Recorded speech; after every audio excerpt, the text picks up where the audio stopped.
What would you do if your own son shouted at you to clean his bathroom after you gave up your entire life to raise him? Imagine being told you're an embarrassment by the very child you sacrificed everything for. If you've ever lived through, or even witnessed, a painful story like this, share your thoughts below. Comment where you're watching from. I'd love to see how far this story reaches. The sky over Chicago was a washed-out gray that Sunday afternoon, the kind of autumn sky that feels heavy with secrets. Helen Carter drove the 40 miles from her small home in Cleveland to her son Daniel's polished suburban neighborhood. Her old Ford sedan rattled along the highway, its heater humming just enough to keep the chill off her hands. She had made this trip almost every week since Daniel got married, each time carrying with her the same fragile hope that maybe today her son would look at her the way he used to, before success had built a wall between them. Her hands trembled slightly on the steering wheel, not from the cold but from the unease that had become familiar. A mother's heart is strong, but it's also tender, easily bruised by the smallest of words when they come from her child. She pressed on, telling herself that no matter how difficult Daniel could be, she was his mother, and nothing would ever change that. When she pulled into the driveway of Daniel's pristine 2-story home, she caught sight of the immaculate lawn, the perfectly trimmed hedges, and the gleaming black BMW parked out front. Everything about the house screamed success, comfort, and pride. And yet, as Helen stepped out of her car, she felt smaller than she had in years, like she didn't quite belong in the world her son now inhabited. She smoothed down her cardigan, tucked a loose strand of gray hair behind her ear, and rang the doorbell. Daniel opened the door a moment later, phone in one hand, his tie already loosened from church. He looked every inch the polished marketing executive, his shirt crisp, his watch expensive, his expression distracted. "Mom, you're here," he said flatly, stepping aside without warmth. Helen's chest tightened. No hug, no smile, just those few clipped words. Still, she forced a smile of her own and stepped inside. The air smelled of scented candles and lemon cleaner. The kitchen counters gleamed like showroom displays. "Did you have a good morning at church?" she asked, trying to bridge the silence. Daniel barely looked at her. "Fine. Fallon's upstairs getting ready. We've got people coming tonight." "My boss, actually." Helen's smile widened, though her heart dipped. "That's wonderful. You must be proud. Maybe I can help with dinner, set the table." Daniel cut her off with a sharp glance. "Actually, Mom, could you do me a favor? The guest bathroom needs cleaning. Fallon noticed it earlier." Helen blinked. "The bathroom?" "Yes, just make sure it's spotless. Mr. Peterson is picky about appearances." The words stung, like a slap she hadn't expected. "Daniel, I thought I'd stay for dinner like I usually do." Her son exhaled impatiently, running a hand through his styled hair. "Mom, please don't make this hard. Fallon and I can't risk you embarrassing us tonight." "You're not working right now, and people notice those things. Just clean the bathroom before you head out. That would help us." Helen felt the floor shift under her. Embarrassment, unemployed, disposable. The boy she had raised, the boy she had sat up with through fevers and nightmares, was looking at her as though she were little more than hired help. Her throat tightened. She glanced at the gleaming kitchen, remembering how she had once given Daniel the last of her savings to help him buy this very house. How she had scrubbed toilets in strangers' offices at midnight to pay for his Little League fees. How she had skipped meals so he could afford textbooks in college. And now, here she stood, being ordered to scrub his bathroom as though her sacrifices had never happened. "I see," she whispered, her voice barely audible. Daniel nodded briskly, already looking back at his phone. "Thanks, Mom. Fallon will really appreciate it." Helen moved down the hallway in a daze. She found the guest bathroom, its tile floor gleaming cold and white. The cleaning supplies were already laid out, as though someone had anticipated her compliance.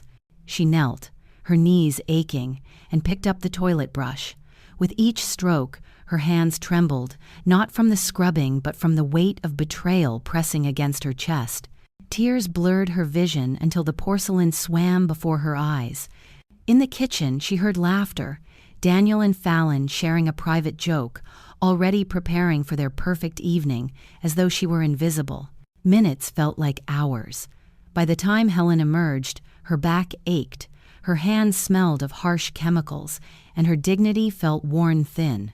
Daniel was arranging throw pillows in the living room, while Fallon adjusted a vase of lilies. Neither looked up when she cleared her throat. "All done," she said softly. "Did you get behind the toilet?" Fallon asked, without glancing at her. "Yes." "Good," Daniel said, already scrolling through his phone again. "You should probably head home now, Mom. We need to finish getting ready." Helen picked up her purse from the hall table. She noticed the framed photos lining it. Daniel and Fallon at their wedding, Daniel at a charity gala, Fallon smiling in Paris. Not a single photo of her. It was as if her role in his life had been erased, scrubbed away as thoroughly as the bathroom she had just cleaned. She hesitated, her hand on the doorknob. "Will I see you next Sunday?" Daniel didn't even look up. "We'll see. Fallon's mom might be in town. Better keep it simple." Simple. Without her. Helen nodded, unable to trust her voice, and stepped out into the crisp October air. The door clicked shut behind her, muffling the sound of Fallon's laughter, sharp and bright like glass shattering in her chest. The drive home blurred past in streaks of stoplights and tears. She gripped the steering wheel tighter with each mile, the word embarrassment echoing in her mind like a cruel refrain. By the time she pulled into her modest driveway, the sun was sinking low, casting long shadows across the yard. Through the kitchen window, she saw Robert moving about, humming softly as he prepared dinner. Her husband of just 8 months, kind, gentle, steady. He had never raised his voice to her, never made her feel like less than she was. Helen sat in the car for a long moment, staring at him through the glass. She knew that the instant she walked through that door, Robert would look at her, see the redness around her eyes, and ask what was wrong. He always knew. And then he would try to fix it. But how could anyone fix this? How could anyone mend the wound of being rejected by your only child? She wiped her cheeks, tried to force a smile, and stepped inside. The warmth of roasted potatoes and slow-cooked beef greeted her, mingling with the scent of Robert's cologne. "Hey there, beautiful," he said, without turning the way he always did. Helen's chest tightened again, but this time from something different. Gratitude, aching and profound. She whispered a soft reply, but her voice shook. Robert turned, brow furrowed, his kind brown eyes searching hers. "Rough day?" Helen forced a laugh, brittle as glass. "Just tired." But inside she wondered, should I tell him? Should I confess the truth of what Daniel said? That his stepson sees me as nothing more than a burden? She sat down at the kitchen table, the hum of the oven filling the silence. For the first time in her life, Helen Carter wasn't sure if she could keep her pain hidden. And what would happen if Robert learned the truth? Would he be angry? Would he confront Daniel? Or did Robert hold secrets of his own that Helen had yet to discover? Helen stared at Robert across the small kitchen table, her hands trembling around a warm cup of coffee. She wanted to pour out everything, the humiliation, the heartbreak, the word embarrassment still echoing in her ears. But before she could speak, Robert leaned forward, his voice unusually steady. "Helen," he said softly, "there's something I need to tell you, something I've never told anyone." And with that, the quiet kitchen no longer felt safe. It felt like the edge of a revelation. What secret could Robert be hiding? And how might it change everything Helen thought she knew? Helen sat at the kitchen table, her hands wrapped tightly around the mug Robert had set in front of her. The steam from the coffee curled upward, warm and comforting, but it could not melt the ice lodged in her chest. She forced herself to sip, the bitter taste mingling with the salt of tears she hadn't yet wiped away. Robert watched her quietly. He had always been good at that, at listening even before words were spoken. His kind brown eyes lingered on her face, reading the small tremors, the uneven breaths. Finally, he reached across the table, resting his weathered hand over hers. "Something happened today," he said softly. Helen wanted to deny it. She wanted to brush it away, to pretend she was simply tired from the drive, that the redness around her eyes came from the wind. But his touch, steady and patient, unlocked something inside her. Her lips trembled. "Daniel?" she whispered. Robert's hand tightened. "What did he do?" Helen tried to steady herself, but the memory came back with brutal clarity. Daniel's voice, sharp as a whip, ordering her to clean his bathroom, the word embarrassment echoing in her ears. Her chest burned with shame as she repeated it aloud. He told me I was an embarrassment. He wouldn't let me stay for dinner with his boss. He made me scrub the guest bathroom while he and Fallon laughed in the kitchen. The words hung heavy in the warm little room. For a long time, Robert said nothing, his jaw clenched, his eyes darkening with something Helen had never seen before: fury. "You scrubbed their bathroom?" His voice, usually calm, cut like steel. Helen looked down at the table, ashamed. "I didn't know what else to do. I just wanted to keep the peace. I didn't want to make things harder for him." Robert pushed his chair back sharply, the legs scraping the floor. He stood, pacing to the window, his back rigid. For months, Helen had known him as a gentleman, a widower who found joy in cooking, gardening, and small routines. But now, she saw a different side, one that carried weight, authority, power. "Helen," he said, still facing the window, "do you know who I really am?" She blinked, startled. "Robert, of course I know who you are. You're my husband." He turned then, and there was something almost unrecognizable in his expression. "No, you don't. Not all of it." Her heart skipped. "What are you talking about?" Robert walked back to the table, sat down, and leaned forward.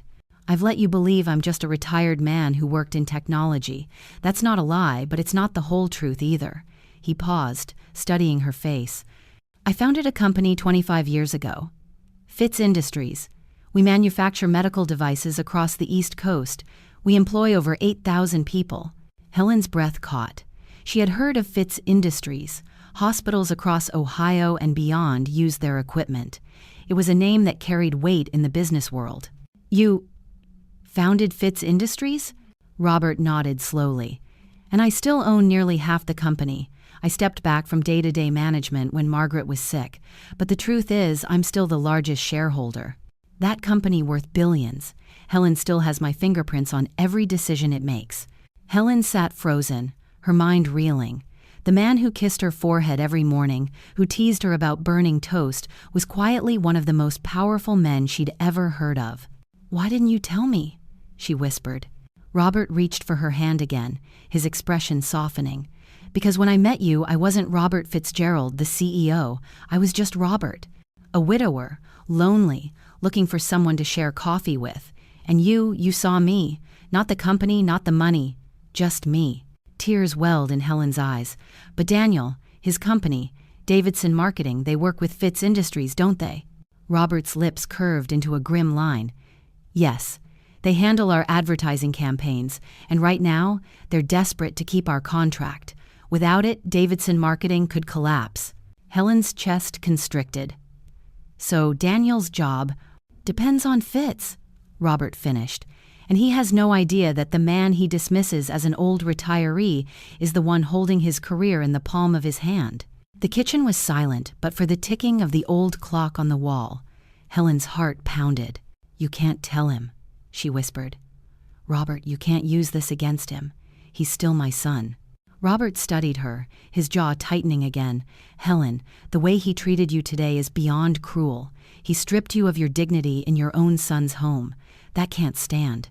Her tears spilled over. "I don't want revenge. I just want my son back. The little boy I raised, the one who used to draw me crayon pictures and call me his best friend." Robert reached up, cupping her face. His voice dropped to a tender whisper. "You deserve respect, Helen. If he won't give it willingly, then maybe it's time he learns what happens when you treat your mother like dirt." She shivered, torn between fear and relief. For years she had borne Daniel's dismissals, his condescension, convincing herself it was just stress, just pressure. But now, for the first time, someone was willing to fight for her. Robert leaned back, his eyes sharp. "Tomorrow I have a meeting with our board in New York. After that, I'm flying to Chicago. Davidson Marketing's leadership, including Daniel, will be in that room, and I will tell them exactly who I am." Helen's breath hitched. "Robert, no. Please. If you do this, you'll humiliate him. You'll destroy whatever's left of our relationship." He held her gaze, unflinching. Or I'll save it. Sometimes a man needs to be broken down before he can be rebuilt. The question is, are you ready for the truth to change everything? The question lingered in the air like smoke. Helen couldn't answer, her heart twisted with love for her son and gratitude for the man before her. She wanted to believe there was still a way forward without shattering everything. But deep down, she knew Robert was right. Daniel had crossed a line that could not be ignored. That night, Helen lay awake long after Robert had fallen asleep beside her. She stared at the ceiling, the word embarrassment burning in her mind, colliding with Robert's revelation. She had thought her life was small now, quiet and unremarkable.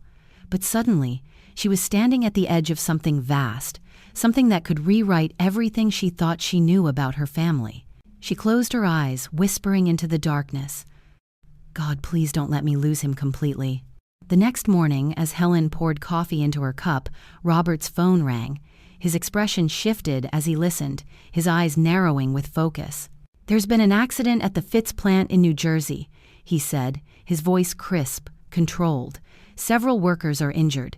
Davidson Marketing is already calling, worried about the fallout." He looked at Helen, his jaw set. This changes everything. And for the first time, Helen realized her son's fate was about to collide head-on with the secret life of her husband. What will happen when Robert walks into that Chicago boardroom?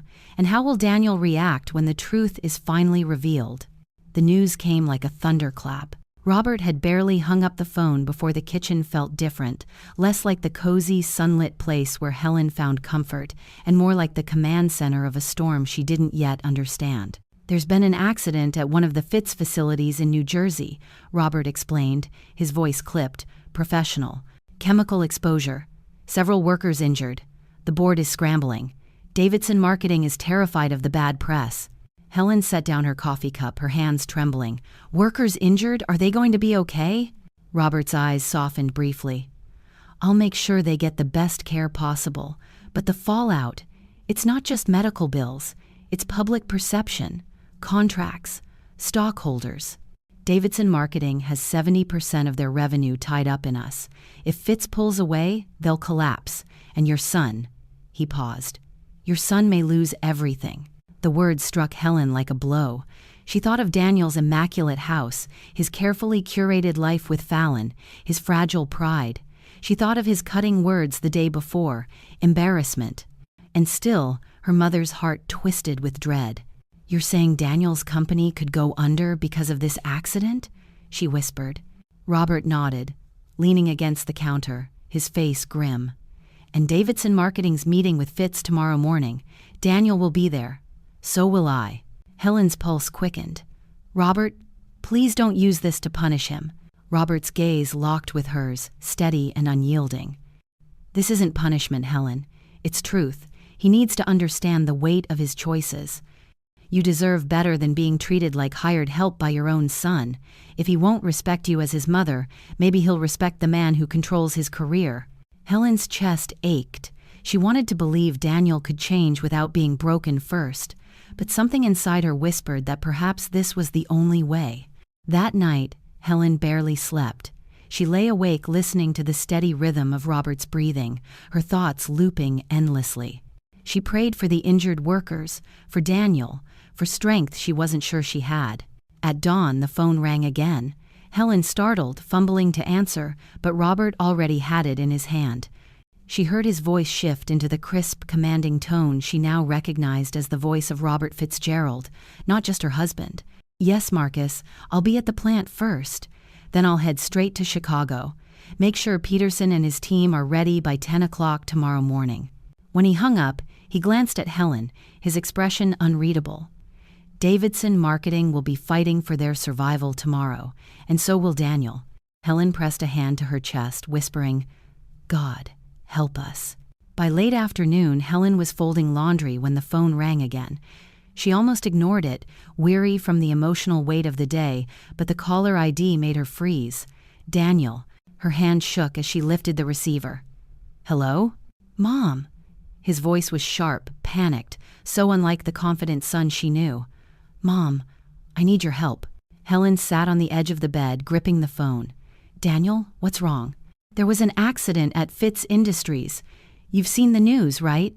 It's all over. And now Peterson says they might terminate our contract. Mom, if they pull out, Davidson is finished. Do you get that? 70% of our income is Fitz. Without them, we're done. I'll lose my job. Fallon and I will lose the house. Everything. His words tumbled out like a flood, desperate and breathless. Helen closed her eyes, steadying her voice. Daniel, I'm sure it's not as bad as it seems. Accidents happen. No, you don't understand. Daniel's voice cracked. Fitz's legal team is meeting with us tomorrow. Peterson thinks it's over. Mom, I need... He hesitated, then rushed on. I need money. Just a loan. $20,000. Please, just until I can find another job. Helen's breath caught. 20,000? Yes, I know you and Robert don't have much, but maybe Robert could co-sign, or... Helen's heart clenched. Just days ago, he had reduced her to nothing, refused to let her sit at his dinner table. And now, suddenly, she was family again, the one he turned to in desperation. Daniel. Her voice faltered. Please, Mom. His voice broke, raw and boyish, the sound of the child she once comforted after nightmares. Please. Fallon's already furious. If I can't fix this, she'll leave me. I'll lose everything. Helen pressed her free hand against her eyes, her tears spilling. She wanted to help him, to rescue him like she always had, but she knew she couldn't. Not this time. Not like this. I can't promise anything, she whispered. Let me talk to Robert. Thank you, Mom. I knew you'd help me. I'll call tomorrow morning before the meeting. He hung up quickly, leaving her staring at the silent receiver, her heart pounding. Moments later, she heard the rumble of Robert's truck pulling into the driveway. He walked in, his suit wrinkled, his face lined with exhaustion. Helen saw the weight he carried, the injured workers, the board, the future of thousands, and now her son. Robert, she said softly. Daniel called. His gaze sharpened immediately. What did he want? Helen told him everything. Daniel's panic, his plea for money, his fear of losing Fallon. Robert listened, his jaw tightening with each word. He wants $20,000, Robert repeated flatly. Yes, he says it's just until he finds another job. He's desperate. Robert sank into his chair, rubbing his temples. He humiliated you, Helen. He stripped you of your dignity. And now he expects you to save him? Tears blurred her vision. He's my son. Robert's voice hardened. And you are my wife. I won't stand by while he treats you like this. He leaned forward, his eyes fierce. Tomorrow, in that boardroom, the truth will come out, and Daniel will have a choice: respect his mother or lose everything. Helen's breath caught. Robert, please, don't destroy him. Robert's expression softened, but his resolve did not. Sometimes destruction is the only way to rebuild. I'm not doing this to ruin him. I'm doing it to save him and to honor you. Helen's heart pounded. She wanted to argue, to beg him to leave it alone. But deep inside, a part of her, the part that had knelt scrubbing her son's toilet while he laughed, wanted to see his arrogance crumble.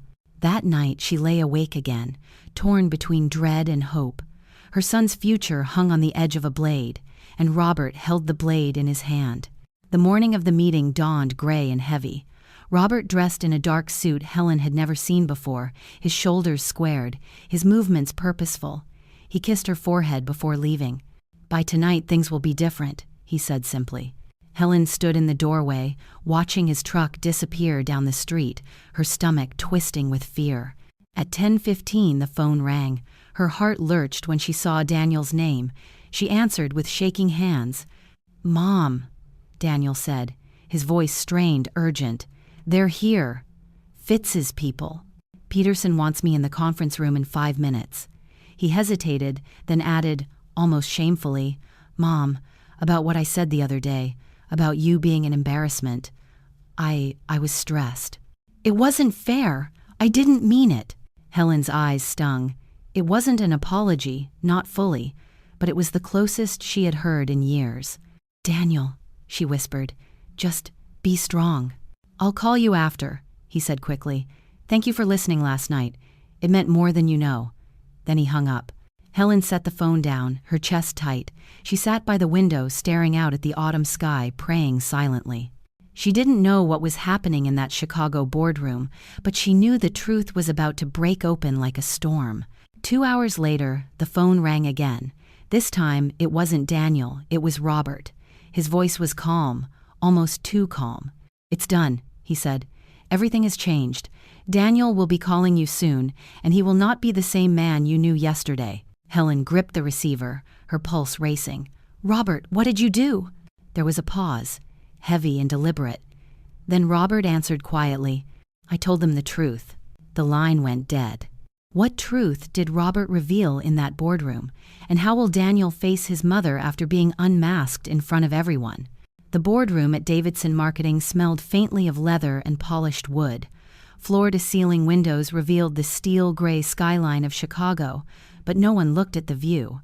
The executives sat rigid in their high-backed chairs, the air so tense it could snap. Daniel Carter shifted uncomfortably at the far end of the table. His palms were damp, his tie too tight. He glanced at his boss, Mr. Peterson, who was flipping through a packet of legal notes with restless fingers. No one spoke above a murmur. The Fitz Industries team was expected any minute, and everyone knew the stakes. If Fitz pulled their contract, Davidson would bleed out within months. The door opened. Heads turned. Robert Mitchell, though here he was, Robert Fitzgerald, walked in with 2 senior attorneys at his side. He wore a dark, perfectly tailored suit, his silver hair combed back, his expression sharp and unreadable. He carried no notes, no laptop. He didn't need them. Daniel's stomach lurched. He knew this man, at least he thought he did. Robert was his mother's quiet new husband, the one who drove an old truck and grew tomatoes in the backyard. Yet the man striding into the boardroom now radiated authority that silenced the room before he even spoke. "Mr. Fitzgerald," Peterson said, standing quickly, his voice forced bright. "Thank you for coming. Please, let's begin." Robert inclined his head and sat at the head of the table, directly opposite Peterson. His attorneys flanked him, their expressions grim. Daniel sat frozen halfway down the table, his heart hammering. The legal discussion began: liability for the plant accident, safety audits, PR campaigns. Voices rose, papers rustled. But Robert remained silent, watching, his eyes scanning each executive like a man weighing more than contracts. Finally, he raised a hand. The room stilled instantly. "Before we move forward with business," Robert said, his voice smooth but edged with steel, "there's a personal matter I need to address." Peterson frowned, uncertain. "Of course, Mr. Fitzgerald." Robert's gaze swept the table, then landed squarely on Daniel. "It concerns one of your employees." Daniel's chest tightened. He shifted in his chair, praying Robert meant someone else. "This young man," Robert continued evenly, "is my stepson." A ripple of surprise spread through the room. Peterson's eyes darted toward Daniel, wide with shock. Robert leaned forward, folding his hands. "Yesterday, I learned something troubling. My wife, his mother, was humiliated in her own son's home, made to scrub a bathroom like a servant, told she was an embarrassment by the very child she sacrificed everything to raise." The silence was deafening. Every executive stared, their expressions ranging from disbelief to discomfort. Daniel felt the blood drain from his face. "Mr. Fitzgerald," he began, his voice cracking. Robert cut him off with a raised hand. "No, Daniel. You will listen." His voice sharpened. "I built Fitz Industries from the ground up. I know what it means to work, to sacrifice. And I know what respect looks like. If a man cannot respect his own mother, how can he respect anyone? His colleagues, his clients, his responsibilities?" Daniel's throat constricted. Shame pressed against his ribs, suffocating. He could feel his coworkers' eyes drilling into him, judging, condemning. Robert turned to Peterson. "So here is my condition. Fitz Industries will continue its partnership with Davidson Marketing on one condition. This man," he gestured toward Daniel, "will stand, here and now, in front of his colleagues and apologize to his mother, publicly, acknowledging what he has done, or this contract is finished." Gasps whispered around the table. Peterson paled, clutching his pen. Daniel's vision blurred. He wanted to disappear, to crawl out of the room and never return, but the silence pressed down, demanding an answer. His boss's eyes bored into him, desperate, pleading, "Do it. Save the company." Daniel pushed back his chair, his legs trembling. He rose slowly, his voice shaking. He swallowed hard. "I want to apologize to my mother. She gave everything for me, and I treated her with cruelty, with disrespect. His voice cracked. He forced the words out, his eyes burning. "I am ashamed, and I'm sorry." The room was silent, except for the pounding of Daniel's heart. He felt stripped bare, his pride in tatters, his shame on display for everyone to see. Robert's gaze held him for a long moment, then finally softened. He nodded once. "Then we can move forward." Peterson exhaled audibly, relief flooding his face. The meeting lurched back into motion, contracts, clauses, negotiations, but Daniel barely heard a word. He stood frozen in humiliation, the image of his mother's tear-streaked face etched into his mind. When the meeting finally ended, Daniel stumbled out into the hallway, his legs weak. His phone buzzed in his pocket. He pulled it out with trembling hands. A text from Robert. "Call your mother. Now." Daniel leaned against the cool wall, his chest heaving. He closed his eyes, the weight of everything crashing down. For the first time in years, he felt like a little boy again, frightened, lost, desperate for his mother's comfort. He pressed her number with shaking fingers. Helen was in the kitchen when the phone rang. She saw Daniel's name flash on the screen, her pulse quickening. She answered softly. "Daniel?" His voice broke immediately. "Mom, we need to talk. Right now." Helen's heart clenched. "What happened?" His breath shuddered. "I had to apologize. In front of everyone. Peterson, the Fitz attorneys, the whole board. Robert, he told them everything. He told them what I did to you." His voice cracked. "Mom, I've never felt so humiliated in my life." Helen closed her eyes, gripping the phone. Her son's pride had finally cracked open. But was this humiliation the breaking point or the beginning of something new?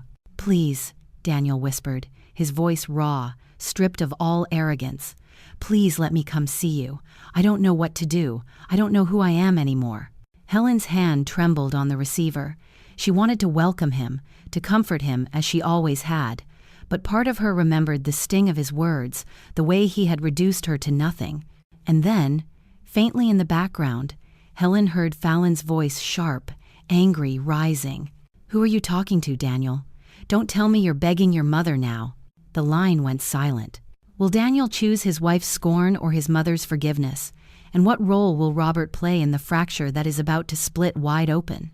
The knock on Helen's door rattled the small house. It wasn't polite, hesitant, or casual. It was urgent, almost desperate. She froze, dish towel in her hand, heart racing. Through the window, she saw Daniel's car, parked crooked in the driveway, headlights still on. He was out of the car before she could even breathe, pacing the porch with his hands in his hair. Helen opened the door slowly. "Daniel?" He turned toward her, his face pale, eyes red-rimmed. For a moment, he looked like the boy she had raised, the boy who used to crawl into her bed during thunderstorms. But then the storm inside him broke. "Why didn't you tell me?" he demanded, his voice raw. "Why didn't you tell me who Robert really was?" Helen stepped back, startled.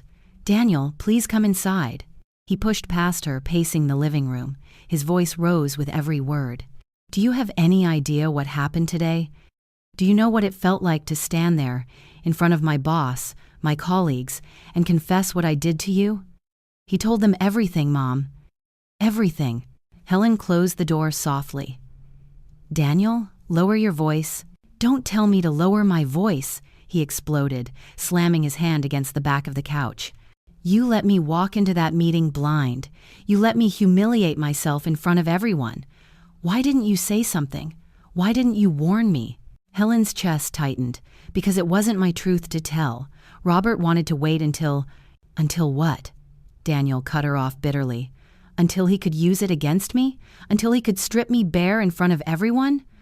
God, Mom, do you have any idea how small I felt?" Her eyes stung with tears. "Do you have any idea how small I felt on my knees scrubbing your bathroom while Fallon laughed?" The words hit him like a slap. He froze, staring at her, his chest heaving. For a long moment, neither of them spoke. The silence between them was heavier than the shouting had been. Finally, Daniel's shoulders sagged. His voice broke. "I'm sorry, Mom. I don't even know when I became this person. I don't recognize myself anymore."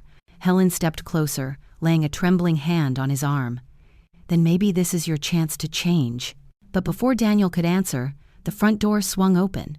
Fallon stood in the doorway, her designer heels clicking against the hardwood floor, her face twisted with fury. "There you are," she snapped at Daniel. "Do you know what people are saying? Do you know what kind of humiliation you dragged me into today? Everyone knows your mother married Robert Fitzgerald. Everyone knows your career hangs by his goodwill. Do you realize how pathetic you looked in that room?" "Fallon," Helen began, but Fallon's glare silenced her. "This is your fault," Fallon hissed. "You and your little act playing poor, playing helpless, while you were sitting on a gold mine. You let me treat you like garbage when you had all this power in your back pocket. Do you think that makes you noble? No, it makes you a fool." Helen's cheeks burned. She opened her mouth, but Robert's voice cut through the room like a blade. "Enough." He stood in the doorway, his presence filling the space. He hadn't raised his voice, but the weight of his authority silenced Fallon instantly. "This is my home," Robert said calmly, "and you will not speak to my wife that way." Fallon's lips curled into a sneer. "Your wife? She's the reason my husband just destroyed his reputation. She's the reason Davidson Marketing is the laughingstock of Chicago. You should have kept your little secret buried." Robert stepped forward, his gaze steady. The only thing buried was decency, and today, the truth dug it back up. Daniel's head dropped into his hands. "Stop, just stop. I can't take this anymore." The room fell silent. Helen reached toward her son, but he pulled away, his voice hollow. "Fallon's right. I'm ruined. Peterson will never trust me again. My colleagues looked at me like I was dirt, and Fallon," he glanced at his wife, whose arms were crossed tightly across her chest. "Fallon wants out, don't you?" Fallon's silence was answer enough. Robert crossed his arms, his tone even. "Maybe it's time you asked yourself what's worth saving, your marriage or your soul." Daniel looked up, his eyes shining with tears. "And what if I've already lost both?" Later that night, after Fallon stormed out and Daniel sat slumped on the couch, Helen brewed tea the way she used to when he was a boy. She set the cup in front of him, her hands shaking. He didn't drink. He just stared at it. "I don't deserve this," he muttered. Helen sat beside him, her voice gentle. "It's not about deserving. It's about whether you're ready to change." His laugh was bitter. "Change? Mom, I've spent years building this life. The house, the cars, Fallon, and now it's all crashing down. I don't even know where to start picking up the pieces." She reached for his hand. "Start with the truth. Start with respect. Start with me." Daniel's eyes filled again, and for the first time in years, he let his mother hold his hand. From the hallway, Robert watched quietly, his expression softening. He knew the road ahead would be brutal, but maybe, just maybe, this was the crack where the light could come in. The quiet was broken by the sound of a car door slamming outside. Tires crunched on the gravel driveway. Robert's eyes narrowed. "It's too late for visitors." Helen rose, peering through the window. A sleek black sedan idled at the curb. Two men in suits stepped out, their faces grim. Daniel frowned. "Who are they?" The men approached the porch, one carrying a folder tucked under his arm. They knocked firmly, twice. Robert opened the door, his jaw set. "Mr. Fitzgerald?" the taller man asked. "We need to speak with you immediately. It's about the accident at the plant." Helen's stomach dropped. Something in the man's tone made her blood run cold. What new secret lies behind the accident at Fitz Industries? And how will this twist change everything for Robert, Helen, and Daniel? The two men stepped into the living room, their shoes clicking against the hardwood floor. Helen instinctively tightened her robe at the neck, her heart hammering. The taller man removed a slim folder from under his arm and spoke with practiced calm. "Mr. Fitzgerald, we represent the independent investigation team assigned to the Fitz Industries plant accident. There are developments you need to be aware of." Robert gestured toward the kitchen table. "Sit down. Tell me what you know." The men exchanged glances before taking their seats. One of them, younger and visibly nervous, flipped open the folder. Helen leaned against the counter. Daniel slumped on the couch, and the room seemed to shrink around the tension. The investigator cleared his throat. Preliminary reports suggest the sterilization unit that malfunctioned had been flagged for replacement 3 separate times in the last 18 months. Each time the request was marked as pending and then closed without follow-up. Robert's jaw tightened. Who signed off on those closures? The man hesitated. Your head of operations at the New Jersey facility. But there's more. He slid a photo across the table. Robert stared down at the grainy image of a document, an invoice stamped with Davidson Marketing's logo. Daniel's head snapped up. That's impossible. We don't handle equipment. We handle advertising. The investigator's gaze shifted to him. The invoice covers promotional expenses tied to budget reallocations. Funds that were originally marked for equipment upgrades appear to have been redirected into a campaign Davidson handled. Silence fell like a stone. Robert's eyes narrowed. You're saying money meant for safety upgrades was funneled into marketing projects? The investigator nodded grimly. And it happened more than once. Helen covered her mouth with her hand. Dear God. Daniel surged to his feet. No, this has to be a mistake. I never Peterson would have overseen all of that. I didn't sign anything. His voice cracked, desperation flooding in. I swear, Mom, I didn't know. Robert studied his stepson, his gaze sharp as a scalpel. Didn't know or didn't ask? Daniel's chest heaved. He looked between Robert and Helen, panic rising like a tide. If this sticks, it won't just kill Davidson Marketing, it could ruin me. Criminal negligence, corporate fraud, I could lose everything. Fallon's voice echoed in his head, sharp and merciless. Do you realize how pathetic you looked? He pressed his fist to his temples. The investigator closed the folder. We'll be questioning senior staff tomorrow morning. If your name appears on any of these authorizations, Mr. Carter, you'll need to answer for it. Daniel's knees buckled, and he collapsed back onto the couch. I'm finished. Robert leaned back in his chair, his expression carved from stone. You're not finished. Not yet. But if you're lying, if you knew about this, then I can't protect you. Helen's eyes filled with tears. Please, Robert, he's my son. Robert's voice softened slightly as he looked at her. And this is my company's name. If lives were risked for profit, someone has to pay for it. Justice comes before reputation, Helen. The investigators rose. We'll be in touch tomorrow. They left the folder on the table, then stepped out into the night, their sedan disappearing down the street. The silence they left behind was heavier than any words. Daniel buried his face in his hands. I swear I didn't know, Mom. I never would have let something like this happen. Helen sat beside him, stroking his hair like she used to when he was a boy. Then fight for the truth. Don't run from it. Robert remained standing, staring out the window into the darkness. He spoke without turning. Tomorrow, you'll have to decide who you are, Daniel. The man who ignored his mother, or the man who finally learns what respect and responsibility mean. Daniel looked up, his eyes bloodshot. And if Peterson throws me under the bus? Robert finally turned, his gaze hard. Then you stand tall and take what's yours. The truth will surface. But if you've been complicit, he let the sentence trail off, the unspoken consequence lingering like smoke. Helen shivered. The hours crawled by. Daniel dozed fitfully on the couch while Helen sat awake, staring at the folder left behind.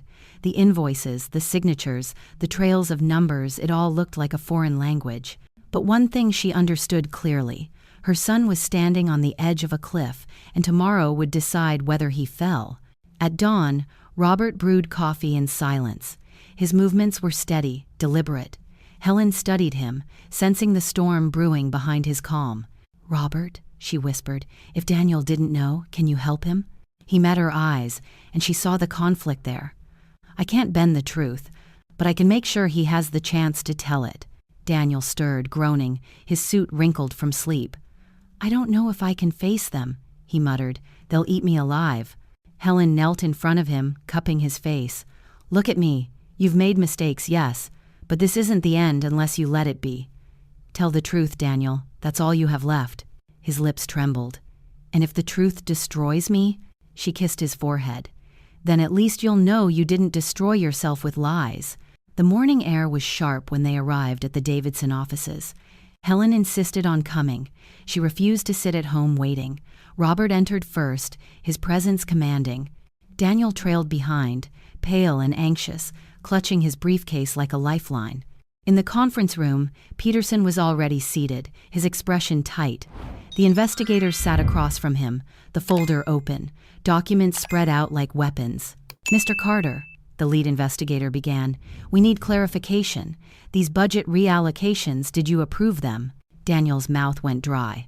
"No, I didn't. I never even saw these invoices." Peterson's lips pressed into a thin line. "Daniel, your initials are here." He pointed to the bottom of one page. Daniel's heart lurched.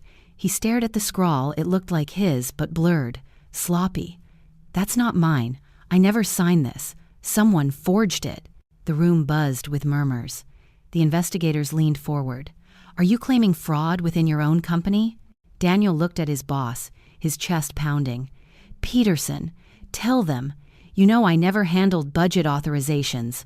Peterson's face was unreadable. After a long pause, he leaned back in his chair.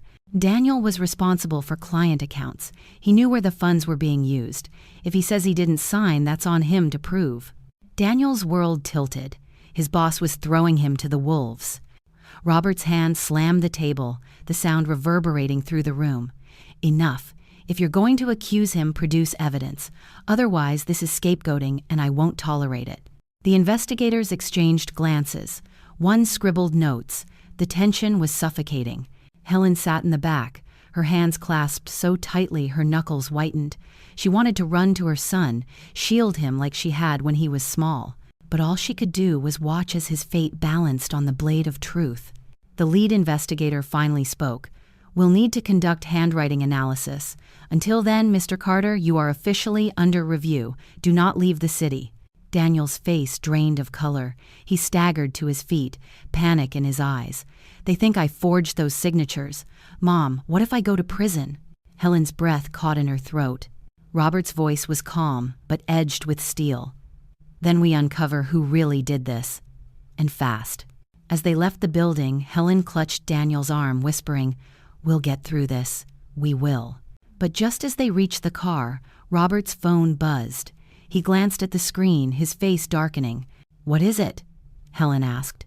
Robert hesitated, then slid the phone back into his pocket. "It's worse than I thought. Someone inside Fitz may have wanted that accident to happen." Helen froze, the wind whipping around her. Who inside Fitz Industries would sabotage their own company, and why? The drive back from Davidson's offices was heavy with silence. Helen sat in the back seat, her hands clenched together so tightly that her knuckles were white.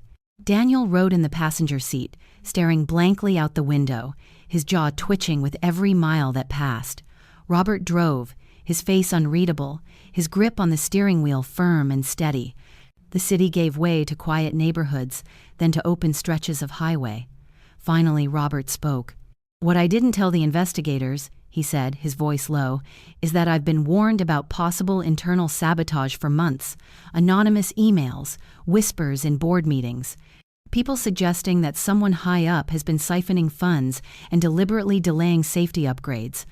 Helen leaned forward, her heart hammering. "Sabotage? Why would anyone?" "Money," Robert cut her off grimly. "Or power. If Fitz Industries looks weak, stock prices fall. People in the shadows profit. Competitors circle like vultures. And someone close to the heart of this company wanted that accident to happen." Daniel turned, his voice raw. "And now they're framing me." Robert nodded once. "Exactly." Helen pressed her hand against her chest. "Dear God. Robert, if that's true, how do we stop it?" Robert's eyes flicked toward her in the rearview mirror. "We find out who's pulling the strings, fast." That night, Robert retreated into his office with the folder the investigators had left. Papers were spread across the desk like shards of broken glass. Helen brought him coffee, her hands trembling as she set the mug down. He looked up briefly, his eyes softening for her alone. "Go to bed, sweetheart. This could take all night." But Helen shook her head. "No, I'll sit with you." Together, they pored over the invoices, line items, and budget reallocations.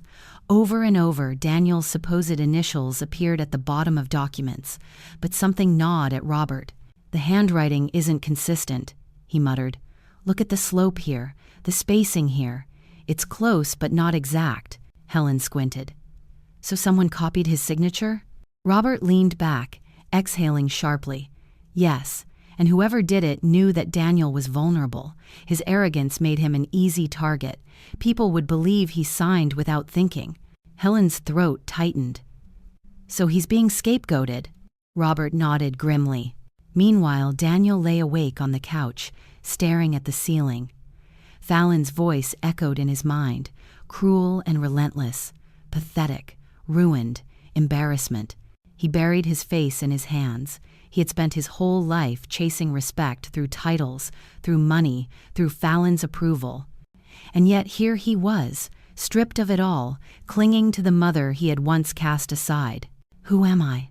he whispered into the darkness. The question lingered like a ghost. By morning, Robert had identified patterns. The forged signatures were linked to projects Peterson himself had authorized, projects with inflated budgets and padded expenses. Robert's jaw hardened. Peterson. He's the one funneling money. He set Daniel up to take the fall. Helen gasped. "Then you have to tell the investigators." Robert's eyes darkened. "Not yet. If I accuse him without solid proof, he'll spin it. Peterson has friends on the board, in the press. We need evidence no one can refute." Daniel stumbled into the room, pale and disheveled. "Evidence of what?" Robert looked at him squarely. "Your boss. He's framing you. But if we're going to clear your name, you'll have to fight alongside us." Daniel's eyes widened. "After everything I did to you to Mom, you're still willing to help me?" Robert's voice was steady. "I don't fight for you, Daniel. I fight for her. And she believes you deserve a second chance. Don't make her regret it." Helen placed her hand over Robert's. Gratitude welled in her chest, so fierce it brought tears to her eyes. 2 days later, Robert arranged a private meeting with one of his most trusted contacts inside Fitz Industries, a woman named Evelyn Hayes, head of compliance. They met in a quiet corner of a Chicago cafe, the hum of conversation masking their words. "Evelyn," Robert said, leaning in, "I need everything you can find on Davidson's budget reallocations. Peterson's fingerprints are all over this, and I need it airtight." Evelyn's eyes flickered with caution. "You're asking me to go up against a man who's been untouchable for years. He has allies in high places." Robert's gaze didn't waver. "Then we make him untouchable no longer." Evelyn studied him for a long moment before nodding. "I'll get you what you need, but be careful. Peterson won't go down quietly." That night, Helen found Daniel sitting on the porch, staring at the quiet street. "Mom," he said softly, "when I was a kid, I used to think you could fix anything. A scraped knee, a broken toy, a nightmare. And now I've broken something so big I don't know if anyone can fix it." Helen sat beside him, taking his hand. "You're not broken, Daniel. You're bent, and bending is how we learn to stand taller." His throat tightened. For the first time in years, he let her words sink deep. 2 days later, Evelyn delivered. Robert laid the documents on the kitchen table like cards in a high-stakes poker game. Peterson had signed off on every fraudulent reallocation. The money trail was undeniable. "This is it," Robert said, his voice firm. "With this, we can exonerate Daniel." Helen exhaled shakily, relief flooding through her. But Robert's face remained grave. "There's more." Evelyn also found communications between Peterson and an outside competitor. He wasn't just stealing money, he was deliberately weakening Fitz to open the door for a hostile takeover. Helen's blood ran cold. "So the accident was part of the plan," Robert finished grimly. "If Fitz looks unstable, stock prices drop. Peterson and his partners buy in cheap, then profit when the company stabilizes. It's sabotage on a corporate scale." Daniel's face drained of color. "And I was the perfect pawn." Robert's jaw clenched. "Not anymore. Tomorrow we take this to the board." That night, Helen barely slept. She prayed in the quiet darkness, prayed that justice would prevail, that her son would finally learn humility, that Robert's fight would not destroy him in the process. But deep inside, a fear gnawed at her. People like Peterson didn't surrender easily. The next morning, Robert, Helen, and Daniel arrived at Fitz headquarters. The boardroom was larger, grander than Davidson's glass walls, sleek chrome, an air of money and power. Executives whispered as they filed in, their eyes darting between Robert and Daniel. At the head of the table sat Peterson, calm and smug, his tailored suit flawless. He smiled thinly when Robert entered. "Robert," he drawled, "always a pleasure. I assume you're here to finalize our contract termination with Davidson?" Robert set a thick folder on the table. His eyes were icy. "On the contrary, I'm here to finalize your termination." The room erupted in whispers. Peterson's smile faltered. Robert opened the folder, sliding copies of documents across the table. "Here is the trail of stolen funds. Here are the fraudulent authorizations. Here are the communications between you and Blackwell Industries." Gasps echoed around the room. Board members leaned forward, eyes widening as the evidence piled up. Peterson's face darkened. "This is outrageous. Fabricated." Robert's voice was thunder. "Do you dare accuse Evelyn Hayes of fabrication? She risked her career to bring this forward. The truth is plain. You endangered lives, sabotaged contracts, and framed my stepson to cover your tracks." All eyes turned to Daniel. He sat rigid, sweat beading on his forehead, but for once he didn't shrink away. "I made mistakes," he said, his voice shaking but clear. "I disrespected my family. I let arrogance blind me. But I didn't forge those documents, and I won't take the fall for crimes I didn't commit." The room buzzed with murmurs of agreement. Peterson's grip tightened on the table. "You'll regret this, Robert," he spat. Robert leaned in, his voice low but deadly. "No, you will."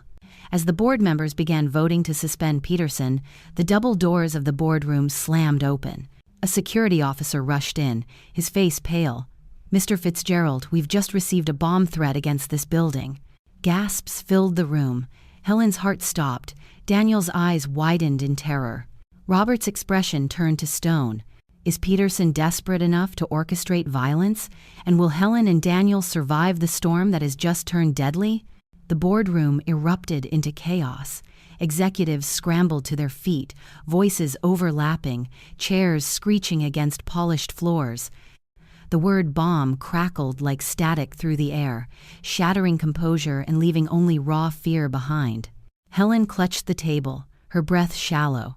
Daniel froze, pale as chalk, while Robert stood unflinching, his hand raised for silence. "Calm yourselves," he said firmly. "Panicking won't save anyone." The security officer's voice wavered. The threat came through an anonymous call to the front desk. "Standard protocol is evacuation, but Mr. Fitzgerald, we think Peterson might be involved." All eyes swiveled toward Peterson. His face was tight, his jaw clenched, but his eyes betrayed the flicker of panic. "This is insane," he snapped. "You can't possibly think I'd—" Robert's voice cut through like a blade. "You endangered lives once already. Why should anyone believe you wouldn't do it again?" The room fell silent. Helen's heart thundered as Robert turned to the security officer. "Evacuate the building, quietly, and have Peterson escorted to holding until the police arrive." Peterson exploded, lunging from his chair. "You can't do this to me. I built half the contracts in this company." Two guards moved in swiftly, grabbing his arms as he shouted, his voice cracking with desperation. "This isn't over, Robert. You'll regret this." Helen clutched Daniel's hand as they followed the crowd down the emergency stairwell, her chest tight with fear. She whispered a prayer under her breath, begging for safety, for mercy. Outside, the cool Chicago air hit her lungs like ice. Dozens of employees milled around on the sidewalk, murmurs rippling through the crowd. Police cars pulled up, lights flashing red and blue against the glass facade of Fitz Industries headquarters. Helen squeezed Daniel's hand, grounding herself. For once, he didn't pull away. He leaned into her, his trembling body betraying the child within the man. "I'm sorry, Mom," he whispered hoarsely. "I'm so sorry for everything. If I lose everything else, I just don't want to lose you." Her eyes filled with tears. "You'll never lose me, Daniel, but you may have to lose who you were." An hour later, the building was cleared, no bomb, only a threat. Peterson was taken away in handcuffs, his protests echoing across the plaza as reporters swarmed, cameras flashing. Robert stood like a sentinel beside Helen, his arm firm around her shoulders. Daniel watched from a distance, his eyes haunted. The press turned their lenses on Robert. Questions flew like darts. Was Peterson responsible for the accident? How deep did the fraud go? Would Fitz survive the scandal? Robert answered with calm authority. Fitz Industries will always stand for integrity. Lives were put at risk. That will never happen again. As for the man responsible, justice is already in motion. Cheers rippled through the crowd. Reporters scribbled furiously. Robert's words carried the weight of finality, the tone of a man who had nothing left to prove. That evening, back at their modest home, Helen curled up on the couch, exhausted but grateful to simply be alive. Robert sat beside her, his hand warm in hers. Daniel lingered in the doorway, looking uncertain, like a boy who wasn't sure if he was welcome at the table. Helen patted the seat beside her. "Come sit, sweetheart." Daniel hesitated, then crossed the room, and Saturday, his shoulders sagged, his eyes brimming with humility. "I don't know what tomorrow will bring," he admitted, his voice raw. "I could lose my job. I could lose Fallon, though maybe that's already gone. But if I can start over, I want to do it right this time. I want to earn your respect back." Helen's throat tightened. "Respect isn't earned by perfection, Daniel. It's earned by truth. And today, for the first time in years, I heard you speak the truth." Tears slid down his cheeks, and he didn't bother to hide them. He leaned into her embrace, resting his head on her shoulder like he had as a child. Robert watched silently, his eyes softening. He had fought battles in boardrooms his entire life, but this fragile reunion between mother and son was the victory that mattered most. Days turned into weeks. Fitz stabilized, Peterson faced indictment, and Evelyn Hayes was named interim head of operations. The fraud investigation cleared Daniel of wrongdoing, though his career at Davidson Marketing was over. Fallon filed for divorce within days of the scandal, citing irreconcilable differences. Daniel moved into a small apartment on the other side of town. It wasn't glamorous, but it was his, and for the first time in years, he began to understand what humility felt like. Every Sunday, he came to Helen's house for dinner. Sometimes they talked for hours, sometimes they sat in comfortable silence, but every week the distance between them shrank a little more. Helen rediscovered laughter, soft, genuine laughter she thought had died long ago. She and Robert tended the garden together, drank coffee on the porch, and found joy in the ordinary. For the first time in decades, she felt whole. On a crisp autumn evening, as golden leaves scattered across the yard, Helen sat with Robert and Daniel at the dinner table. The warmth of pot roast and candlelight wrapped around them, fragile but real. And then 3 sharp knocks at the door. All 3 froze. Robert rose, his face tightening, and opened the door. A courier handed him a thick envelope marked with the seal of a federal agency. Robert broke the seal, his eyes scanning the document inside, his face darkened. Helen's voice trembled. "What is it?" Robert looked up, his gaze heavy. "It seems Peterson wasn't acting alone. There are names on this list, and one of them is someone we know." Helen's stomach turned to ice. Daniel whispered, "Who? Who else could be involved?" Robert closed the folder slowly, his expression unreadable. Who else has been hiding in the shadows? And what new betrayal is about to shatter the fragile peace they've fought so hard to build? This story carries a weight far greater than a tale of corporate betrayal or family conflict. It speaks to the core of what it means to be human. At its heart, it reminds us that love, respect, and truth are worth more than any title, paycheck, or social approval. Helen's journey is not just the story of a mother who was humiliated by her own son, but the story of countless parents who give everything only to find themselves dismissed when the world measures worth in money and appearances. Through her quiet dignity and the unwavering support of Robert, we see that self-respect does not vanish when others deny it.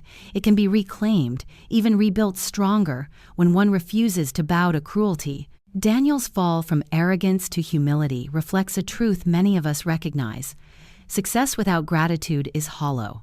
In losing what he thought defined him, his wife, his status, his pride, he found the chance to rediscover the love he had neglected.